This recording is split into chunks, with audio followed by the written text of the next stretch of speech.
This is the High Voltage Business Builders Podcast, daily intelligence for serious e-commerce portfolio builders across Amazon, TikTok Shop, Shopify, Walmart, and every channel that moves the needle. Neil Twa and his Voltage team all day, every day, since 2012. Let's get into it. Are your overseas suppliers actually passing your Amazon quality bar? Or are you just hoping they are, because switching feels complicated and tariffs are already eating your lunch? Here is the uncomfortable truth. Most operators I talk to have never sent a formal quality checklist to a new supplier. Not one. They sample a few units, the samples look fine, and they wire the money. Then 3 months later, they are staring at a one-star review about a product that arrived cracked, mislabeled, or smelling like a chemical plant. Today, I'm breaking down the quality assurance framework I use across our 30-brand portfolio when we move production to a new market. Vietnam, India, Mexico. It does not matter where the factory is. The process is the same. So I'm going through a Voltage DDEM piece on the 2026 sourcing landscape, and one number stopped me cold.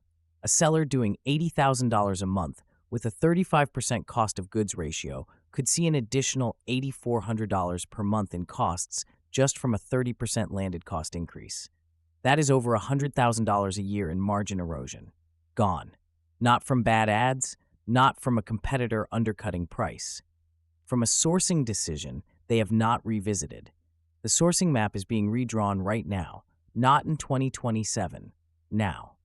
And here's what most operators get wrong. They think the sourcing problem is a cost problem. Find a cheaper factory in Vietnam, problem solved. But the cost problem and the quality problem are the same problem.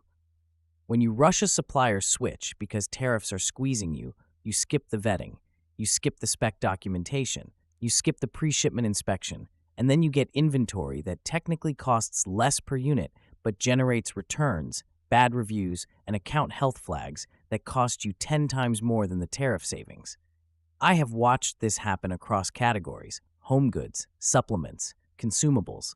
A brand will move production to save 20% on landed cost and then eat a 15% return rate on the first shipment because nobody specified the tolerance on a component or tested the packaging under shipping stress. The question is not whether you need to diversify your sourcing. That's already answered. The question is whether you are building a quality system that travels with you when you move. Here's what that looks like in practice. Before any new supplier gets a purchase order, they get a document, a detailed product specification sheet, dimensions, materials, tolerances, packaging requirements, labeling standards, not a vague description. A spec sheet a factory floor manager can hold in their hands and check against. That document is your quality bar. It is not negotiable. Then you run a pre-production sample approval, not a post-production sample. Pre-production, because catching a problem before 2,000 units are made costs you a conversation. Catching it after costs you a shipment. Let me give you a real one from the portfolio. We have a home goods brand that had been sourcing out of China for years. Good factory, solid relationship, consistent quality. Then the tariff pressure hit and the math stopped working. A 145% tariff wall is not something you optimize around with better Amazon ads. You move. So we started qualifying a supplier in Vietnam. Category that made sense for the region, factory had decent references, samples looked good. And here is where a lot of operators would have said, "Great, let's go," and place the first order. We did not do that. We sent the spec sheet first, full document. Every dimension, every material standard. Packaging drop test requirements. Labeling placement with millimeter tolerances, because Amazon's prep requirements are not suggestions. Then we asked for a pre-production sample from the actual production run materials, not showroom stock. The sample came back, and it was close, not perfect. The stitching on one component was outside the tolerance we had specified. Small thing. Visually, you might not notice it in the first week, but after 60 days of normal use, that stitching fails, and you get a review that says, "Fell apart after 2 months." That review does not mention Vietnam. It mentions your brand name. We flagged it, the factory corrected it, we approved the revised sample. Then we paid for a third-party pre-shipment inspection before the container left the port. not after it arrived in a domestic warehouse where your only option is to eat the loss or return the whole pallet. The inspection cost us a few $100s. The margin we protected on that shipment was in the thousands. This is what I mean when I say quality assurance has to travel with you. The sourcing address changes. The standard does not. Small operators can do this too. You do not need a sourcing agent or a full quality team. You need a spec sheet, a pre-production sample approval process, and a third-party inspector before the goods ship. Alibaba and IndiaMart both have supplier networks that are accustomed to this process. It is not exotic. It is just what real brand operators do. While saving 17 hours a week doing it, that's exactly what we built Voltage Business Builders for. It combines the power of experience and being in the right room with the power of AI to compress time and increase your business profits. More than AI for the sake of using AI. It's a room full of senior sellers with over 15 years in e-com, showing you the ropes of AI, business building, and creating generational wealth through business. Visit VoltageDM.com to see what's inside the Voltage Business Builders room. 3 moves. Let's go. Move 1. Build your spec sheet before you contact a single new supplier, not after you find someone you like, before. This document is your non-negotiable quality standard: dimensions, materials, tolerances, packaging, labeling. If a supplier cannot meet the spec, you know that before you wire any money. This sounds obvious. Fewer than half the operators I talk to have one. Write it this week. Move 2. Require pre-production sample approval on every new supplier relationship. Not just the first order. Every new relationship.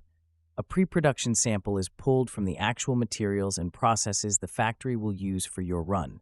It is not a showroom sample. It is not a leftover from a previous client. It is your product, made the way they plan to make it, before scale. If it does not pass your spec sheet, you correct it before a single unit is manufactured at volume. This one step prevents the most expensive category of sourcing mistakes I see. Move 3. Book a third-party pre-shipment inspection. Every new supplier, first 3 orders minimum. The inspection happens at the factory or warehouse before the goods are loaded for shipping. An independent inspector checks units against your spec sheet, checks labeling, checks packaging integrity, checks quantities. You get a report with photos. If there is a problem, you have options. Once it is on a boat, your options get very expensive very fast. Services like Caiman or Asia Inspection operate across Vietnam, India, and Mexico. The cost is a few $100s per inspection.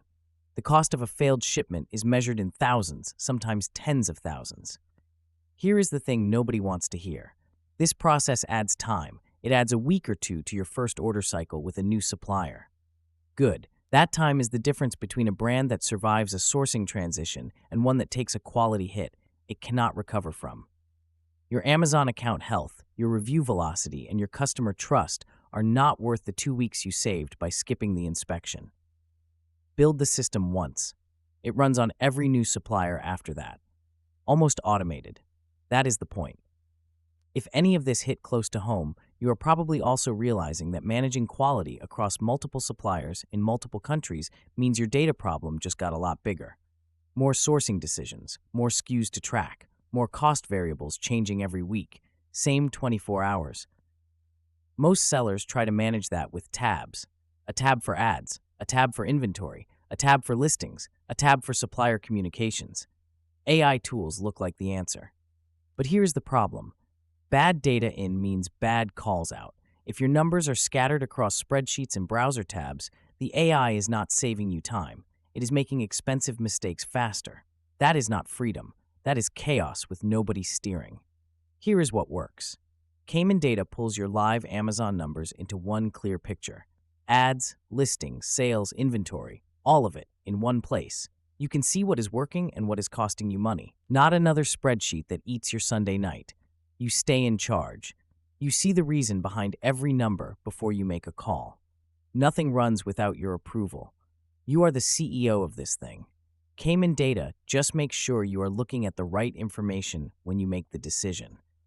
That level of review used to eat hours every week, jumping between accounts, pulling reports, trying to reconcile numbers that never quite matched. Caiman Data cuts that down with one live connection to your account. That is how Voltage helps operators save time, protect margin, and grow without losing control. 13 years of doing this across real brands at real scale. Head over to voltagedm.com to learn more about Caiman Data and how we work with operators at every level. Thank you for spending time with me today on the High Voltage Business Builders podcast. We will see you back here tomorrow. Until then, stay high voltage.